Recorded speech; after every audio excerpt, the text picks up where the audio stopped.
Hello ladies and gentlemen, and welcome back to the channel. Today we are looking at an experiment where Liverpool have had a transfer ban until 2030. So I was getting very annoyed with Liverpool being so good in Football Manager, so I decided to give them a handicap. And today I think we're going to find out if they really are able to continue their dominant reign over the Football Manager scene, or if it does come crashing down just like their season in real life.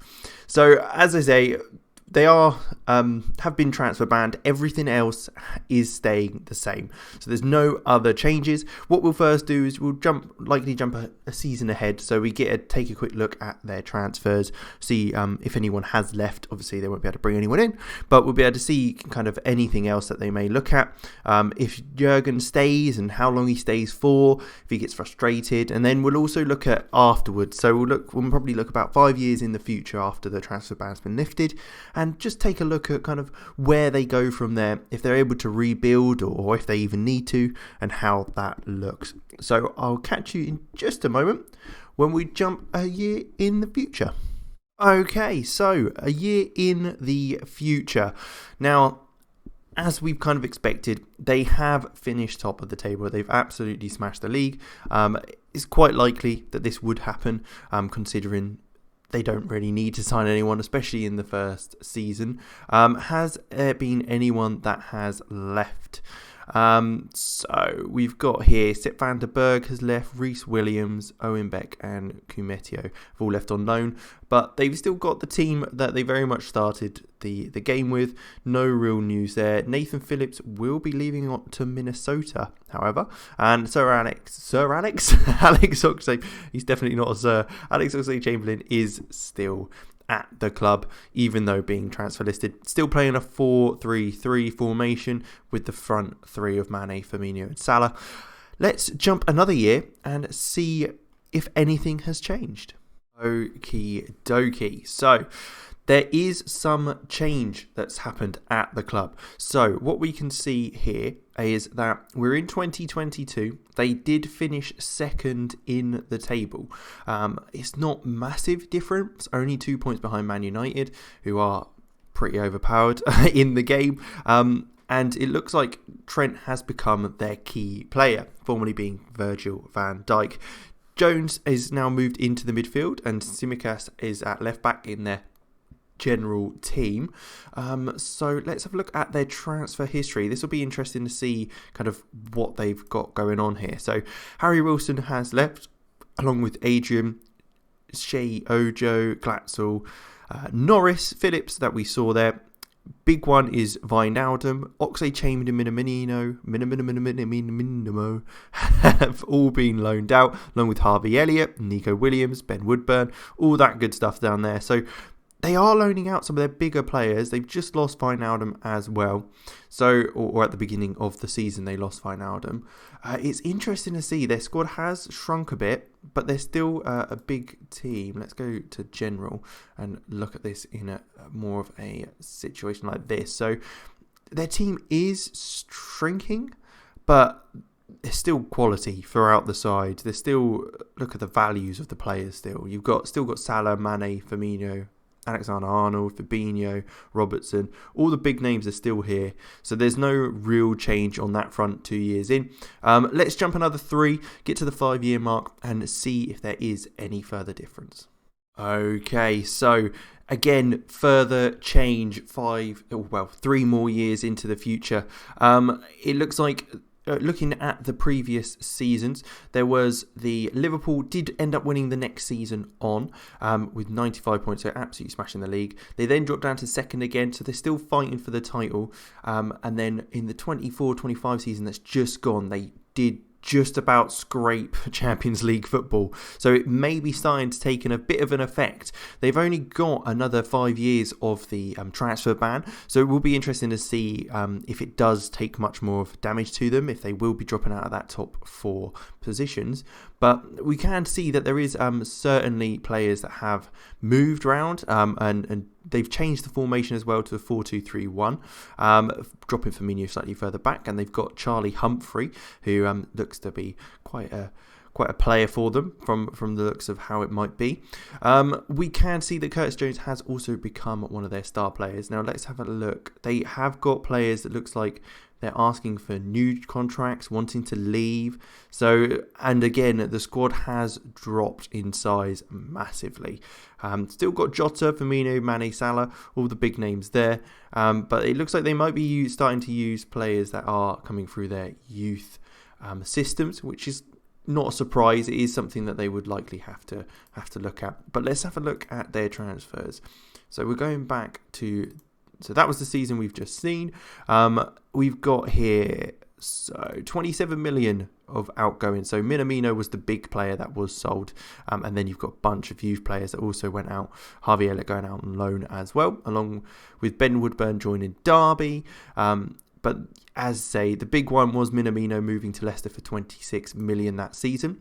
Then, look at that. That's an interesting year. 42 million being brought in.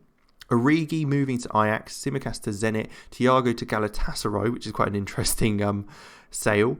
Brandon Hunter, Thomas Hill off to Fulham and Bournemouth respectively. But the big one is definitely Jordan Henderson off to PSG on a free transfer.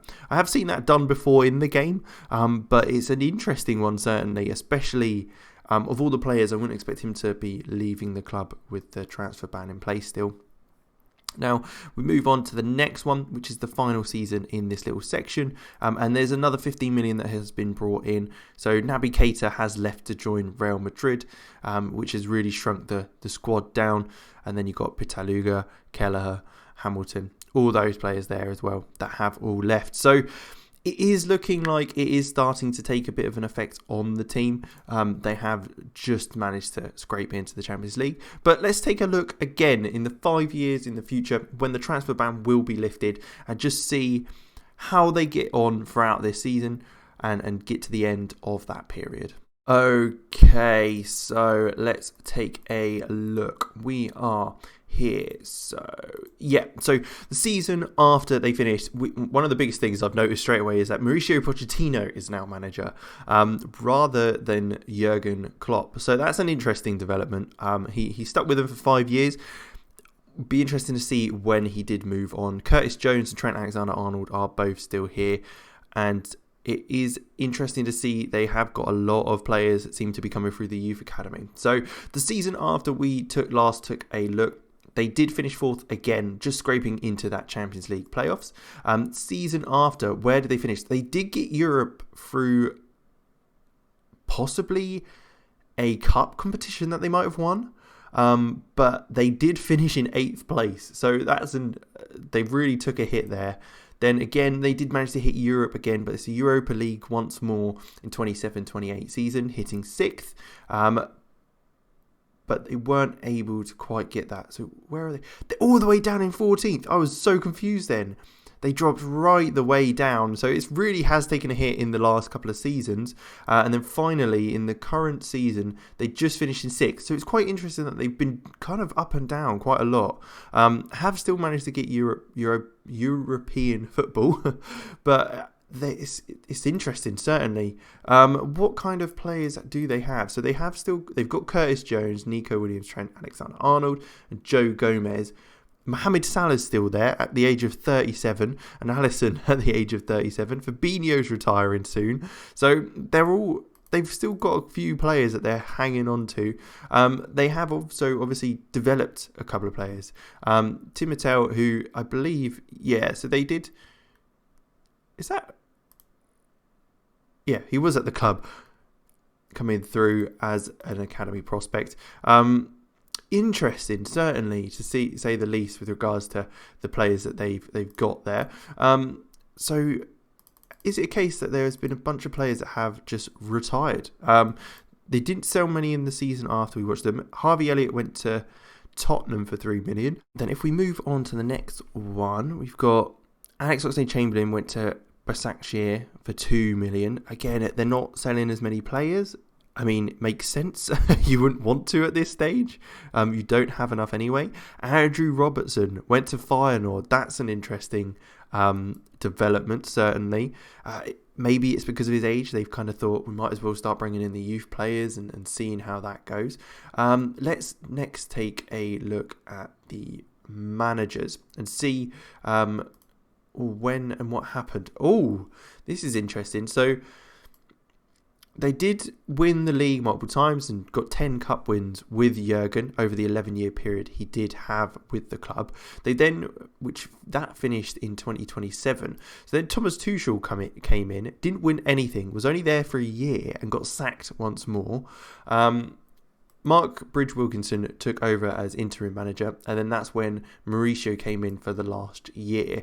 Now, he has got a positive view on things, certainly with them actually bringing in a lot of players in the future, I reckon. Now that the transfer ban will be lifted in the next few days, we'll take another look in 5 years to see what sort of money they're spending, because I'm sure they'd have racked up a lot of money over those years to really start on a spending spree for the next one. So we'll jump back in 5 more years. Okie dokie. So it's interesting to say the least. Let's first take a look at the table here on the right hand side. So the season that the ban was lifted, they did finish in 12th place.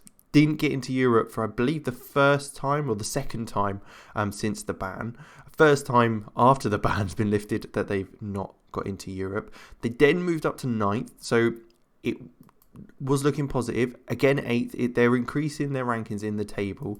But then they did drop all the way down to 16th, just outside, only avoiding relegation by 3 points. So that's certainly an interesting one there. And then finally, in the last year, they finished around mid-table, so 13th place.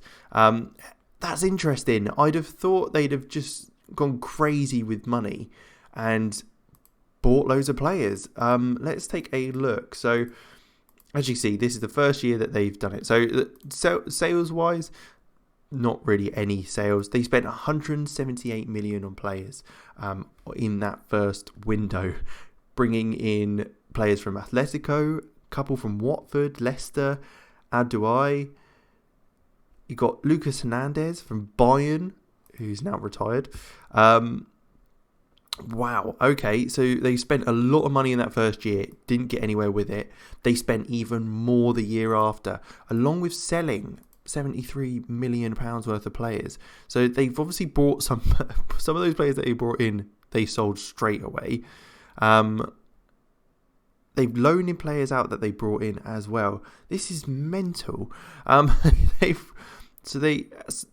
Alexander-Arnold left on a free to Arsenal, along with a bunch of other players leaving there as well. Now, you've also got the 81 million fee for Prince Matondo. What a name. I love that name so much. Looks pretty decent.